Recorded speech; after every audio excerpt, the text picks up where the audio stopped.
Welcome to the AI experience from basics to breakthroughs. I'm Sirte Pihlaja, your host, the CEO at Shirute, and the CXPA Finland head of team. In this series, we explore how artificial intelligence is reshaping customer and employee experiences, addressing the innovations, ethical questions, and strategies essential for navigating the world of artificial intelligence. Join us for this episode, and don't forget to subscribe to follow us on your favorite platform. Today, we're exploring the intersection of AI governance and innovation, focusing on how organizations can navigate the challenges and opportunities presented by artificial intelligence, while enhancing customer and employee experiences. As AI becomes more integrated into everyday business, understanding how to balance compliance, trust, and creativity is key to creating impactful and responsible AI solutions.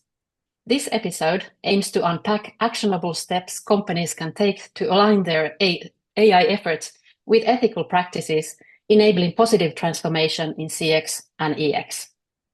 But first, let's meet our guest. I'm delighted to welcome Iiris Lahti, Head of Services and Customer Success at Saidot, a leading Finnish AI governance company. Iiris is a seasoned expert in AI and data with a passion for helping businesses implement ethical and trustworthy AI solutions. At Saidot, she supports organizations in developing governance frameworks that ensure safe and effective AI usage across diverse industries like media, healthcare, and government. With her deep insights into responsible AI practices and her hands-on approach to fostering innovation and through governance, Iiris is uniquely positioned to guide us through this complex but exciting landscape. We're thrilled to have her with us today to share her expertise and practical advice for companies embarking on their AI journeys. Welcome, Iiris, on the show. Can you start by telling us a little bit about your background and how you got into AI and data privacy? Wonderful. Thank you for the invitation. I think I have quite a practical background to the field of AI.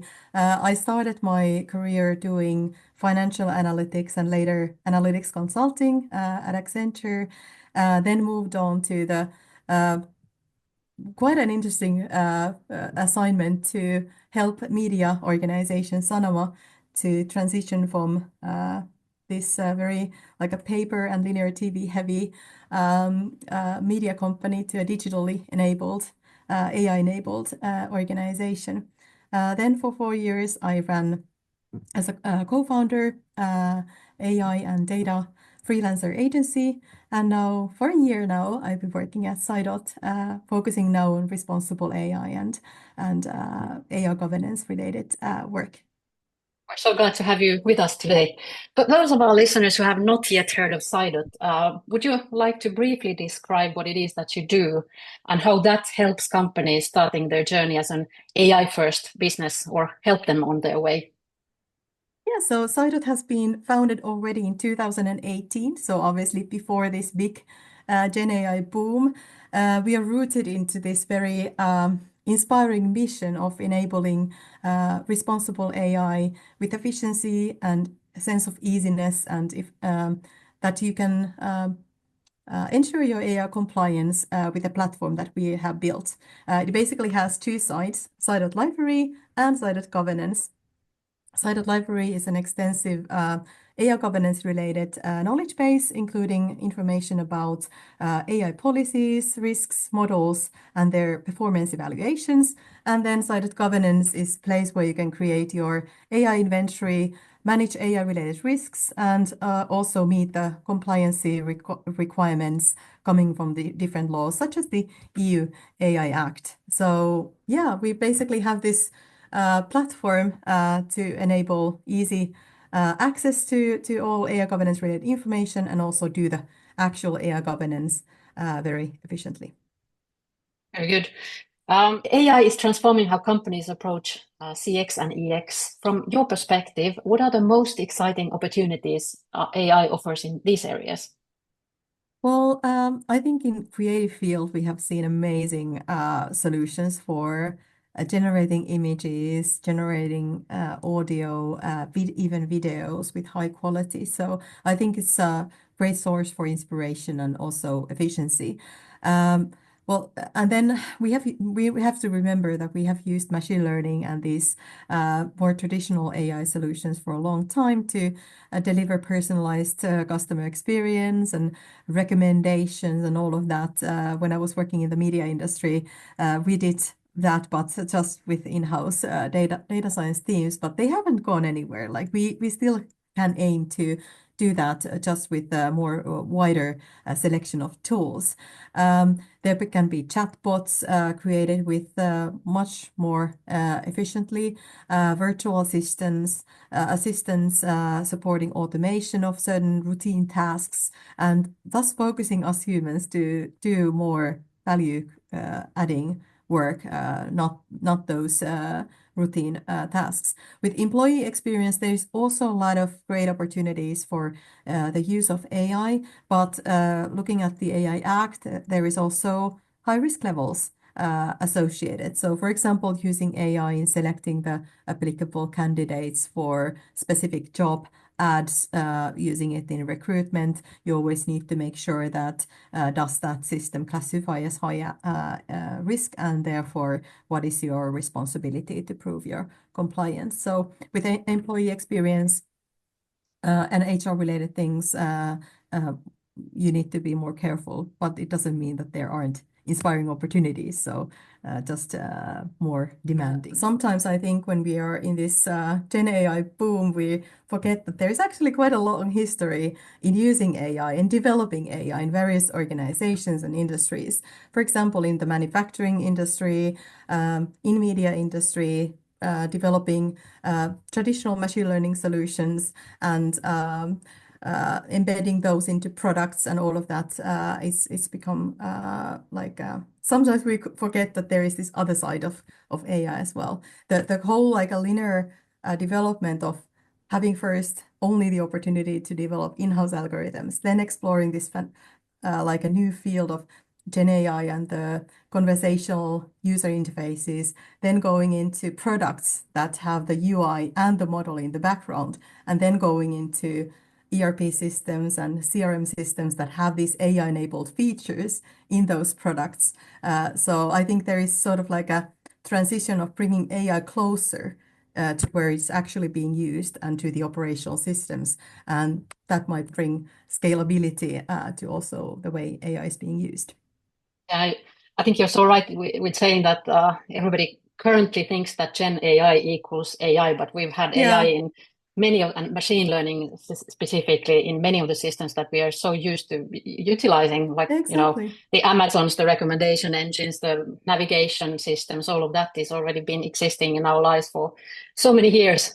Now I think that what we are really hitting is the agentic AI, and I'm so thrilled about it myself. Yeah, me too. And it's actually challenging also a little bit of how we think about, for example, AI systems, that actually we're talking about AI-enabled components, AI-enabled features, AI agents, things that do, for example, traditionally thinking a few years back or even nowadays when you have typical RPA functions doing robotic and process automation. So it's basically doing that, but with AI, or that you have, for example, in CRM systems, these small things that you can automate or do more effectively with AI that is embedded as a feature in an existing product. So that's quite inspiring, and that's probably the way how AI could be scaled. However, the challenge is that with these components, the AI value chain is quite long, because not necessarily you understand what was the model, how it was trained, what kind of product was developed, how does this feature work? Can I actually implement human oversight in understanding how this feature works and what the risks might be? And also with agents, there is this question about ownership. So who takes the ownership of making sure that the agent works as it should be working and does what it should be doing? And what is the ownership of the platform providing the capability to build that agent compared to the one who is actually building it, compared to the one who has built the model that is working in the background? Yeah, that's a whole discussion in itself. But coming back to AI governance, could you please define it in what is why it is critical in today's landscape? A very good question. So, with AI governance, I feel like when entering more specifically into this world of responsible AI, I was a little bit struggling myself, to be honest, with the term because every time you use the word governance, and we all know who have been working in data governance projects that there can be a little bit trauma involved, that it's something very slow and bureaucratic, and it's like taking away all the joy from the innovation. But what we're really trying to do here is to have a clear guideline, a working model that how do you enable fast AI time to market with good governance. It means having a clear policy for your organization into what are your specific guidelines in how you're using AI in your organization. Having this ISO standard-based lifecycle model, first initiating the idea, then designing and developing, then approving it for deployment and so forth. So having like a clear model how you're governing your AI systems in every lifecycle stage. And you can do a lot of good governance already when you're still thinking about the idea and not that far even with the planning. Then there is, obviously alignment needed to key corporate processes, starting from data governance and data management, procurement and managing the third-party AI products, doing risk management, and also doing compliance management. We're talking about the alignment with more traditional and established privacy practices, doing like analyzing compliance and proving compliance with GDPR, doing DBRs and so forth, and now suddenly also needing to prove compliance also with the AI Act. And so it's more about understanding your existing corporate processes and how they work and how this AI governance can be embedded into those practices. And then it's obviously also about roles and responsibilities, tools and resources, and setting the documentation standard to prove transparency of how you're using AI across your organization. Wow, that sounds like a lot. It sounds like a lot. This is something that I experience a lot with my clients. So my role is basically to help out organizations to take AI governance into use. And when we go this whole framework through, like these are the things that we need to do. Trust me, this can be also squeezed into one really dense PowerPoint slide, so it's not that much, but it feels a lot. But then when you go to the Saidot platform and you get to experience what this end-to-end AI governance means, and you have the knowledge base to support you in identifying risks, and you have off-the-shelf templates that you can use to prove compliance. You have the step-by-step guideline, what to do in every life cycle stage. You have a library of models that carry certain risks that helps you to analyze those. So usually some kind of like a magic happens with the client in the client interface that they feel like, oh, we thought that this was a lot, but actually this was relevantly easy. So that's why I encourage to always consider using a product and a knowledge base such as Saidot in doing this, because otherwise it could be quite overwhelming. Mm. That sounds very much like the eating an elephant piece by piece kind of approach. What Yeah. would you suggest as the first practical steps that businesses, especially smaller organizations, could take to align their AI governance with existing corporate structures while they're preparing for all of these compliance with regulations like the EU's Yeah. AI Act and such?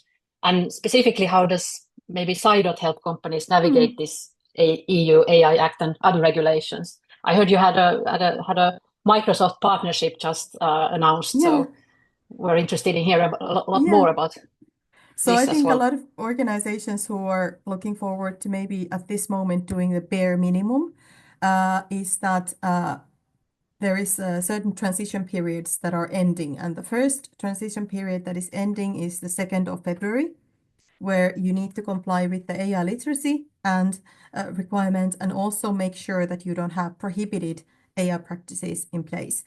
So this has caused a lot of organizations to think about, oh, okay, so we need to first make sure that we are educating our people of the how to use AI responsibly. So that's the first step. There's a lot of trainings. For example, we are offering these basic AI literacy trainings and also helping our customers to use the library as an AI literacy tool.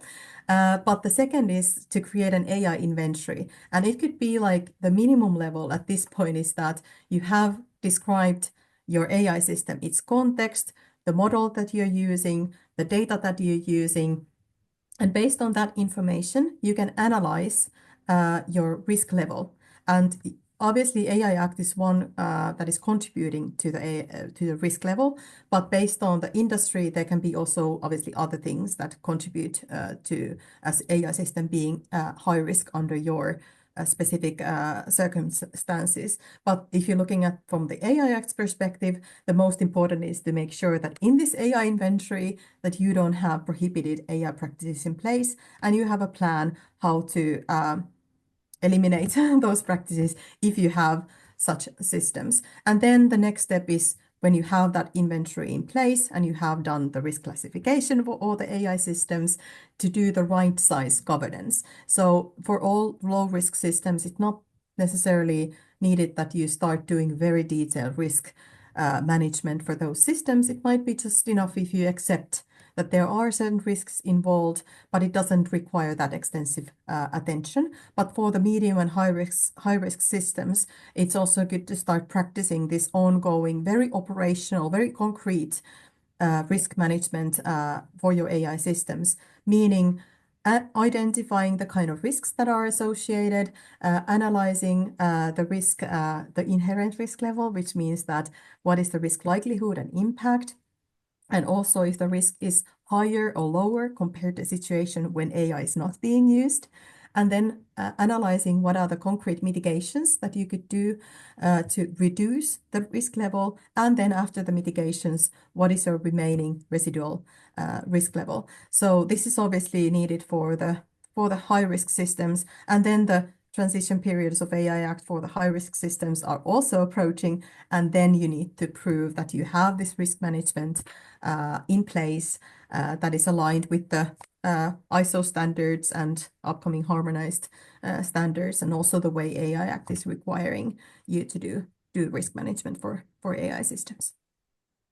I believe that understanding all of these AI risks is very important to improve customer trust and employee confidence when using these AI-driven systems. Can you maybe please elaborate on that? Oh, yes. Why we're so keen on understanding those risks? Yeah, so obviously there are different levels. So you could take the like a compliancy approach that you just need to do risk management to be compliant with AI Act and other regulation. And second aspect is that what I have experienced with our clients is the sense of empowerment. So when you are able to, as an AI developer, you're able to do analysis of the kind of risks these specific AI systems that person is developing is carrying, and you have ability to create actionable treatment plans for those risks. You're kind of like empowering yourself, and you have the knowledge base available, risk register, this risk library that we offer there to support you, that you have risk recommendations, you know the kind of risks that are associated with these type of AI systems, and you have that empowerment that I can make a great plan. I can go to my legal department or procurement department, and I have a plan how to mitigate these risks. I know what they are. So it also brings that confidence in using AI, knowing that you're doing the right thing, not just for yourself as a developer, for your organization, sometimes also for the society, that you're using AI for good, you're doing that in a responsible manner, you're not doing something wrong. And removing that fear, removing that uncertainty in using AI, I think managing risks has a lot more potential than just proving your compliance. It actually is also a way to empower AI teams to do good with AI and do it responsibly. Transparency is often also mentioned as a key to Yeah. building this trust with customers and employees. How can companies design AI solutions that are both effective and transparent at the same time? Oh, that's a very good point. We actually work with a few governmental institutions. So, for example, Scottish government is one of our biggest customers, long-term customers. So we facilitate this AI register where they try to explain to everybody living in Scotland that how the government uses AI. So they have this AI register. Helsinki Kaupunki actually has a similar one that has been also developed on top of our platform, explaining to everybody living in Helsinki that how does the city use AI. So opening up your principles of responsible AI is one thing. I have noticed that during the past years, a lot of organizations have published in their websites these AI policies and principles for responsible AI. The challenge with those is that they are not necessarily giving concrete guidelines to everybody working in the company that, well, what happens next? What do I do on a concrete level on everyday work? And how do I transparently then explain the concrete use cases and systems that we are using? And therefore, we might see in the coming years some kind of like a trend of opening up how your organization is using AI, especially for those organizations that take these responsible AI themes really with care. Mm. When implementing AI for CX or EX, I think we've established that governance is important in AI. Yeah. What do you think that companies should prioritize in their governance frameworks, apart from these couple of things that we have been discussing already? Well, AI inventory, coming back to this transparency theme, I think it's a very useful tool in also increasing the visibility across the organization internally of the kind of AI systems that you have across the organization. And the bigger the corporation and the more siloed corporation, the more important it is to create that visibility across the entire company. How do we use AI? What tools are allowed to be used? What tools have we have tested before? How they have worked for different cases? What is their performance? Has somebody already done a risk analysis for this same tool? Can we use it despite of knowing all these risks and so forth? So reducing kind of the uncertainty, but also increasing understanding and knowledge of how we as a corporation, as a company, are using AI safely, and sharing also great ideas, great inspiring innovations across the organizations to others that, yeah, this marketing team found a really nice, responsible way of using image generation. Maybe that could be applied to some other areas as well. So this inventory is very, very like a concrete tool to improving that. So it's almost like a library of design patterns as such. Yeah, to yeah. help with. And also what the other thing in developing governance, and coming back to your earlier question about our collaboration with Microsoft and these automation and integration features that we are currently developing and soon deploying to the product, we also believe into this trigger-based governance, that it should not be something that you just when you're deploying a solution, you do like a long list of compliancy actions and risk management actions, and that feels like endless amount of work. But it's something that you do in every life cycle stage, bit by bit, and it's trigger based. So when you as an AI developer have completed your risk analysis and it's ready to be reviewed by your AI governance body, or you have filled out the evidence how to prove your compliance with AI Act, and you want to review it with somebody working in your legal and compliance team. So it's also something that helps the whole organization to collaborate in this AI governance. And sometimes we AI governance is basically a practice that requires a lot of cross-functional collaboration. And if you don't have a tool how to do that, it might seem like a lot of meetings and discussions and things that are not documented well enough in various systems. So understanding the mechanism and also really being really clear about the roles. So basically facilitating these 3 lines of defense idea that you build the AI ownership into the AI development teams. You have clear ownership of every AI system. And that's the first line of defense. But then you also build the support structures from risk management, from compliance, and various other these support functions to help out in that process. And then obviously there is the internal audit and all of those belonging to the third line of defense. And having a clear governing body that then can facilitate decision making around the tools that you can use, the risk levels, and helping out the AI system owners to do AI governance effectively and with high quality. Who would you say typically are in charge of AI governance related projects? I mean, I recently read this study that said that it was the state of AI, I guess, in the States of Yeah. all places. But anyhow, it said that typically it's like the CEO in 30% and the CMO in 30% of companies. Is that what you have been experiencing No, so far? no, Or is it especially more in large. a more technical role, maybe?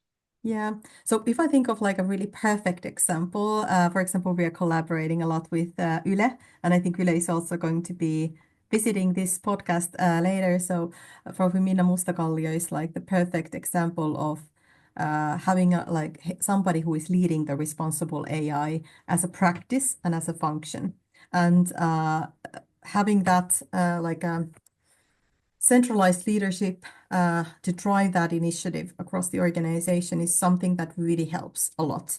So assigning that responsibility to somebody who has management level support and responsibility is a really good place to start. I have seen this AI governance, responsible AI leadership being assigned to people who used to be responsible of data governance. So that's kind of like an extension to their uh, existing role. I have seen it being in the data science analytics team, so CDO, Chief Data Officer, having the responsibility to drive that forward. We also have clients that take more of that compliance and legal perspective. So maybe there is somebody from the compliance and legal team assigned to ensure the compliance with AI Act and then also drive the AI governance practices forward. What I haven't seen that much is that organizations that have a lot of AI use embedded in the business operations that would have somebody in the business driving this forward. And I think it's a little bit of a shame because AI governance and responsible AI is also a way to do good business. It's a way to, uh, you know, build trust with your customers, do sustainable business decisions. For example, not focus on AI systems that carry too much risks because you will wasting resources when you're doing that. And managing your governance related work, it's a business decision. So I would like challenge everybody who is listening to this podcast, all the business leaders, to really start asking questions about your organization. Who is leading this responsible AI practice? Who is developing our AI governance model within our organization? And if you don't find anybody, maybe considering taking that role yourself and starting to really drive this forward as a business leader as well. Oh, that's going to be a big competition. I think everybody should jump on board. What would you say is one unexpected benefit businesses have experienced from adopting these strict AI governance measures? Um, well, typically at the first they're thinking about, oh, this is going to slow us down. We're like losing this momentum with our AI innovation projects. But what they then notice is that AI time to market is increasing because we have clear guidelines how to identify the risks and we have the certainty that we can deploy with safety certain AI tools. So increased AI time to market when you're doing governance is something that a lot of people who haven't yet entered this journey and haven't done it with Saidot is that they are not expecting to see. And we always recommend to set clear measures for measuring the success of AI governance. And those are quality, speed, and coverage. Quality, we mean that you're actually meeting the requirements coming from the standards, coming from the law. For example, having risk management in place and doing all the related compliance actions. With speed, we obviously mean this AI time to market, so speed from initiation until you're approving that system to be deployed. And with coverage, we mean what was previously discussed about the AI inventory, that you are actually covering with governance all your AI systems. Your AI inventory has all those AI systems that you have been initiating, you have been deploying in the inventory, and then you can do the right size governance. So basically start doing or focusing the actions of governance to the right places, basically the high risk systems in particular. If thinking about practical advice for CX and EX professionals, what questions should CX and EX teams be asking themselves before adopting AI solutions? If we think about the CX and EX use case in particular, so if you're working in EX, I assume that you're working in HR, and you might have some AI systems that could help you out in recruitment or analyzing employee feedback surveys and all of those. And they have both personal data involved, and also you need to really carefully consider the AI Act definitions for high-risk systems, because employment, recruitment-related AI systems have very high likelihood of ending up to this high-risk category. And then as a deployer of a high-risk system, you have certain responsibilities to prove your compliance with the law. And it's not like like many years ago, it was that you develop your own algorithm for helping out your recruitment. I haven't seen that active development in HR analytics across, for example, in Finland. So I don't know how many organizations actually did that. But then obviously there is this Gen AI boom, and a lot of EX people have probably experienced rewriting job ads, for example, with AI, and like doing that like not that high risk activities. But now what we're experiencing, we have a lot of HR tools. Same applies to CX professionals using CRM tools. And we have a lot of AI enabled features there. And there are these nice like notifications that start using Copilot, start using this feature, start doing this more effectively with AI, to be mindful of how these features, components, agents have been built in these systems, and having open discussion in your organization that have we actually went through the terms and conditions? Have we made sure that it's safe to use these AI features? Is there a safety also if they have access to personal data, and that these models that are in the background don't use the company-owned data to train the model? And having specific guidelines and specific instructions how to walk through those terms and conditions, and being mindful of not starting to use anything that has not been approved in your organization. And I'm also hoping that these tool providers could be more transparent, and they also need to be by law more transparent about how these features work, so that you can get more information to make the company specific decision about whether you're using those or not.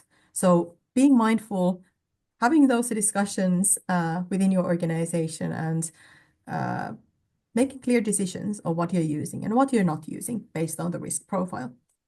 In essence, so what you're saying is that you're empowering people to use AI responsibly. I assume that's kind of based on the fact that they have this AI literacy. They know what they're doing and what they're allowed to do, and there's a company principles on how to use AI as well. So I guess that's the whole point of making EX better with responsible AI. Exactly. And also like what I previously mentioned about the sense of empowerment. So I would like to see some research being done about people working in developing and deploying AI in the organization, how much we can actually increase their employee experience, improve their employee experience with bringing this factor of safety into their work, so that they can feel safe in using AI when knowing the risks, without having that much of an uncertainty about whether I'm doing something wrong or whether I'm not allowed to do this, or whether this system is not allowed to be used in our organization, and so forth. So I'm inviting also people to consider how to measure this effect of AI governance to employee experience. Mm. I assume there's also a certain balance that needs to be between innovation and these regulatory constraints in artificial intelligence. Yes. How do you handle this balance so Oh, that well, you're not limited by the regulations from yeah, innovating new things? yeah. So I've been using this, it's Finnish term called hiekkalaatikko, but it basically means And creating a sandbox. sandbox, creating like a safe space for AI innovation. So basically, if you just have every possibility in the world to use AI, you could basically do anything. But when you're working in a corporation that has responsibility to follow the corporate rules, has legal responsibilities, you cannot do everything. And the challenge with innovation is that when you don't know your sandbox, when you don't know the boundaries in which you are allowed to innovate, I think it also creates a lot of uncertainty that stops innovation. But when you know your sandbox, when you know the restrictions, when you know the kind of systems that you're not allowed to use or not allowed to develop, the kind of models that are not safe in your organization to be used, you free up a lot of energy for innovation. Because then you can, okay, this is my sandbox, this is my playground, this is where I can operate, and then start to innovate. So I think in the best scenario, it frees up a lot of energy for innovation. So they are should be always thought of as, responsible innovation of AI. Right, right, right. I believe at the EU level, currently they are looking into creating these sandboxes that would then Mm. help companies and organizations to kind of have this sandbox place where they can see and make sure that whatever they are developing is going to be then aligned with the regulation and such. But this is ongoing work, so it's not available quite yet. But we're going to be talking about that a little bit more in on upcoming episodes. So I'm not going to go into that Yeah. in too much detail right Yeah. now. Sounds really good. Yeah, for sure. I think that anyhow, there's many companies that claim that the European Union is currently slowing down innovation with all of this Hmm. regulation that we're coming up. What's your take on this? Well, we at Saidot, we are actually quite proud of how the AI Act, for example, clarifies of how to do AI responsibly. I've also seen a lot of my customers that we have tried actually really hard searching for the high risk use cases in those organizations. So we need to understand that it doesn't set regulation for the basic use of AI. Yeah, I think it's sometimes a bit overestimated of how it's slowing down in innovation and the kind of things that it lists out to be prohibited. When you understand the things that are actually prohibited, you understand that it's actually pretty good that they are restricted. But we, as Saidot, we have, for example, experienced quite the opposite. So as an innovative startup ourselves, we have been building our business also on top of this, and just recently announced this collaboration with Microsoft. There was two companies on a global scale selected to be collaborating with Microsoft to provide this end-to-end AI governance experience. And we are one of them. So as this Finland-based small startup, there is a lot of growth happening for us, and yeah. Yeah, I think that's phenomenal. Congratulations on that success. Thank you. Data privacy, how does it intersect with AI governance in your Ah, work? Can you maybe elaborate on how responsible AI aligns with GDPR and yeah. other privacy-related regulations? Yeah, so when we start working with our customers of aligning the industry best practices of AI governance to the existing corporate operations, this legal teams and existing corporate compliance practices is one area where the alignment needs to happen. And typically the situation is that since the GDPR came into force in 2018, there has been quite established practices of doing the basic like analysis of data privacy and meeting the requirements coming from the GDPR. And what I have also noticed that a lot of legal teams are very heavily focused also on those GDPR and data privacy related questions. And then the challenge is that, okay, that's not enough. That's not enough if we just analyze the data location and make sure that we have consent and all of that. But we also need to start taking into account the requirements coming from the AI Act. So this is a challenge for a lot of legal teams, especially the ones that are really tight in resources. So the teams that are just like one or two or a few people and already are hands full of work with GDPR related things.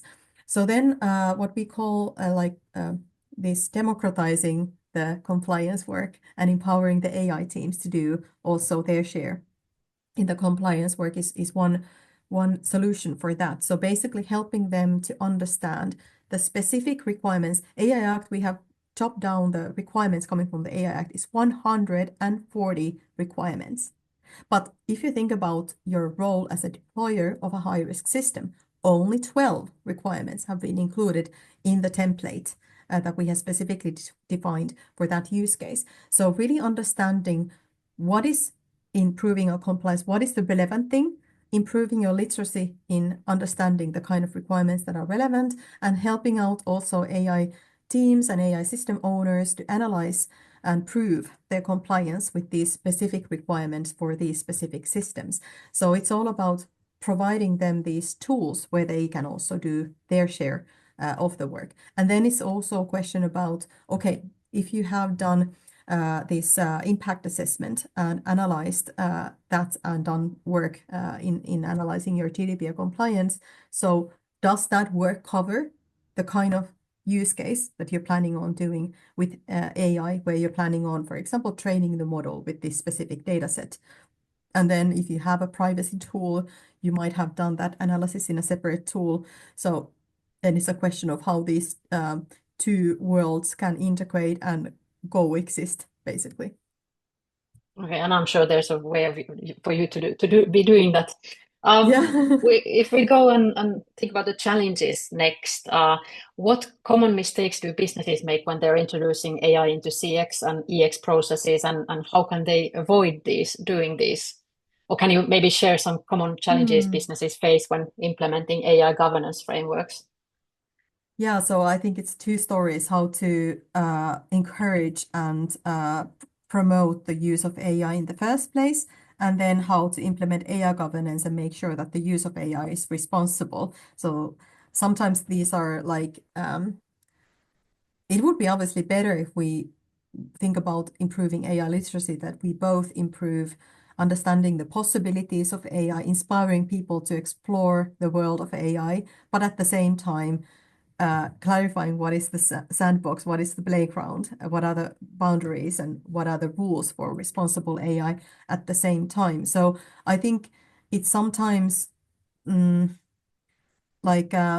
that there is this certain phase where people can quite freely explore what is possible with AI, especially if there is a challenge that people are afraid and they're not using AI that much, and you know that as a company, in staying or trying to be competitive, that you need to use AI. So then you need to have that phase where you're actually inspiring and encouraging people to use AI. And in that scenario, talking about risks and rules and laws and all of that, it might not help. But if you go any further in that journey, you quite soon end up having a bunch of questions about, can I use this tool? Can we deploy it in wider use? Like, has anybody checked the terms and conditions?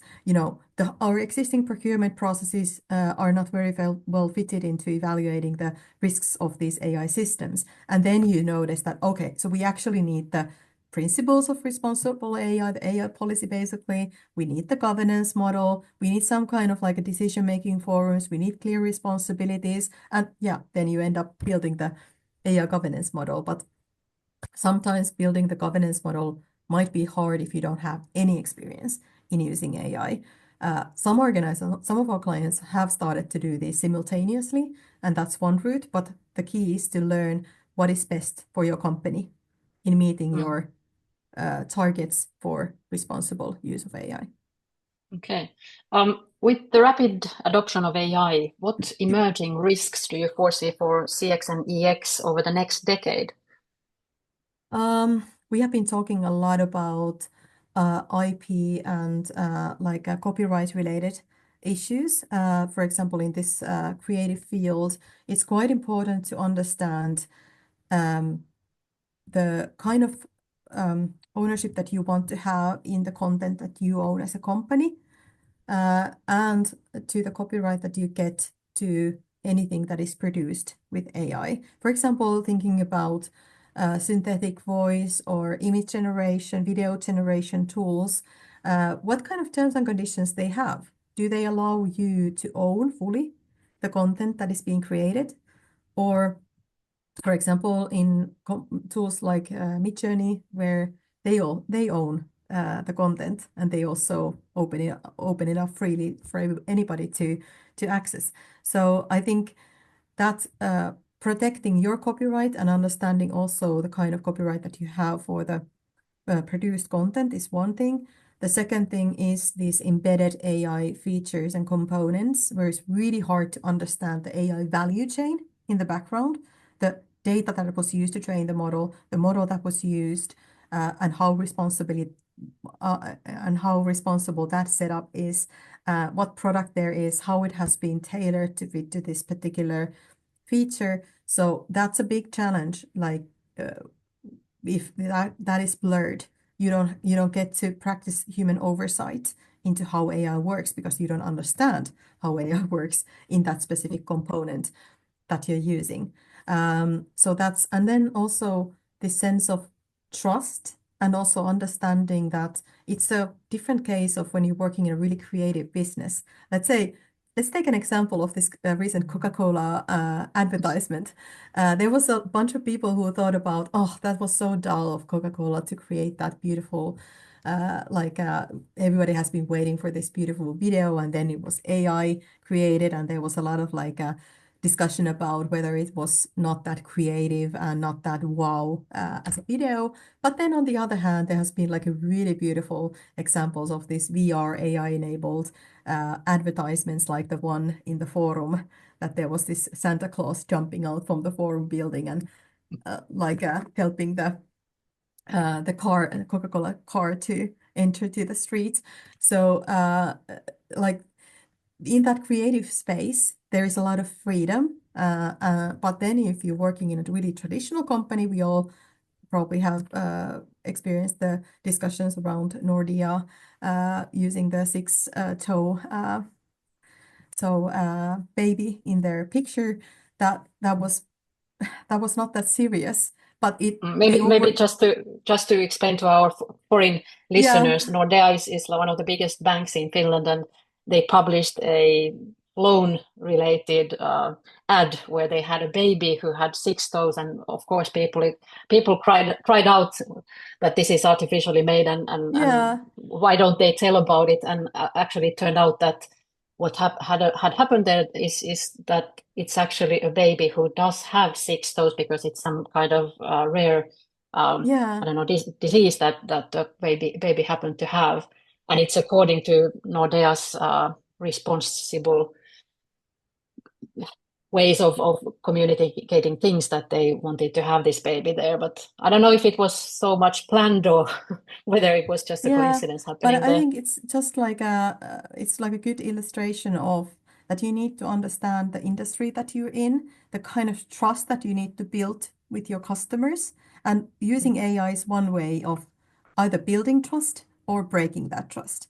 And for same people and creative company using AI in a creative way is a way of building trust because it enforces their image of that company as a really innovative and being there on top of technology development. But for another company, such as a big bank that has already experienced some difficulties in their applications, and people are a bit frustrated, can be sometimes about those things. So then if you add on this question of using AI in their marketing, it might not be that might not create that image of trust and uh, yeah. So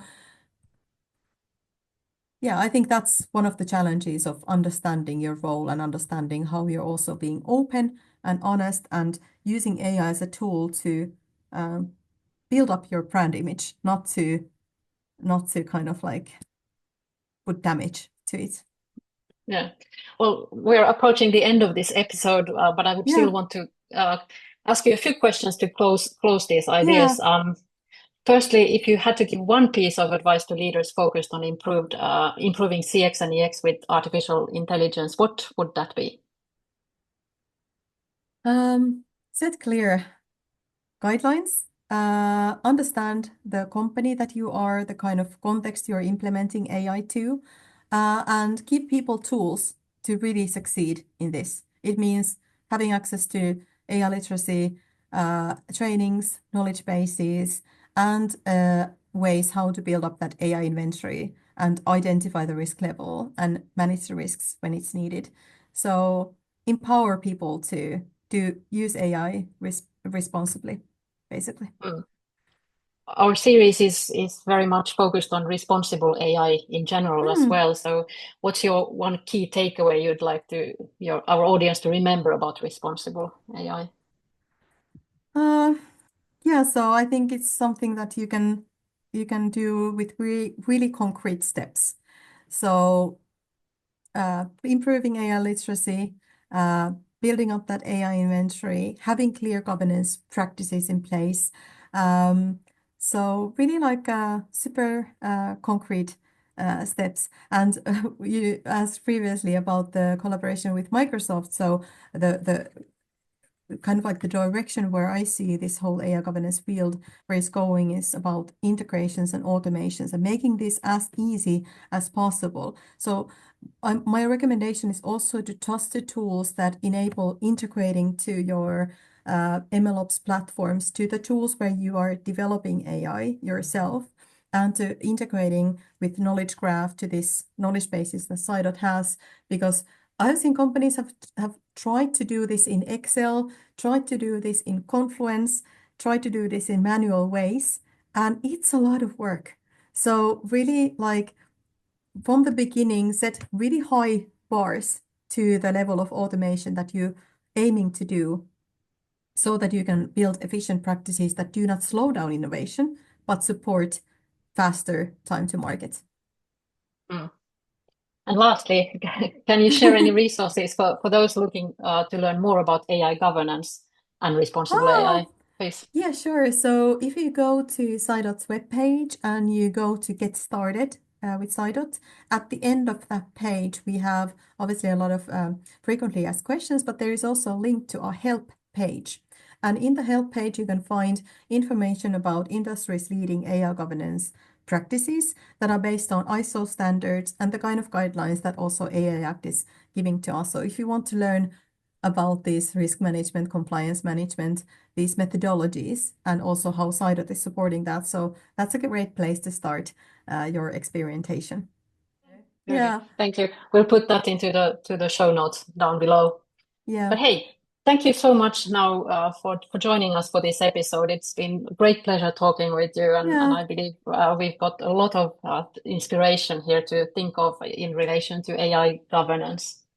yeah. Thank you. It was a pleasure to be here as your guest, and best of luck for the next episodes. And looking forward to listening to them as well. Thank you very much. Bye Thank bye. you. Bye bye.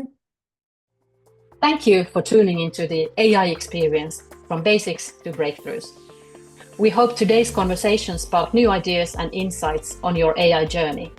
If you enjoyed this episode, don't forget to subscribe for more discussions with leading experts in AI, customer experience, and innovation. Join us next time as we continue to explore the transformative power of artificial intelligence.